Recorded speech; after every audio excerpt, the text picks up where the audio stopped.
মালিক বিন সানান রাদিয়াল্লাহু আনহু এর রক্ত পান।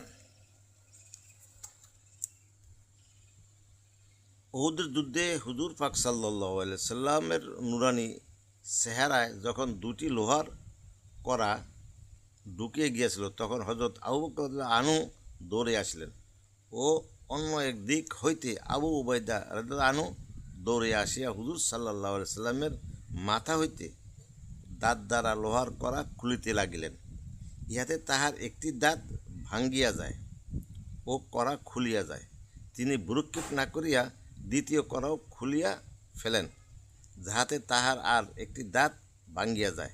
কড়া খুলিবার ফলে হুজুর সাল্লাল্লাহু আলাইহি সাল্লাম এর মুবারক শরীর হইতে যে রক্ত বাহির হইয়াছিল, হযরত আবু সাঈদ খুদরীর পিতা মালিক বিন সানান রাদিয়াল্লাহু আনহু উহা চুষিয়া খাইয়া ফেলিলেন।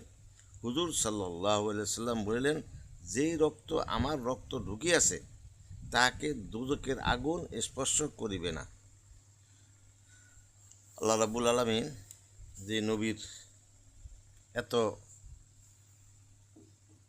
গুণ, যে নবীর এত মজেজা, যে নবীর এত ফয়সালা আল্লাহ দিয়ে রাখছেন, সেই নবীর সুন্নত আমরা পালন করব। যদি পালন করি, কাল হাসরে আল্লাহর নবীর শাফায়াত হবে এবং আমাদের হিসাব নিকাশ সহজ হবে। যেহেতু কোরআনের সাথে সুন্নতের সম্পর্ক,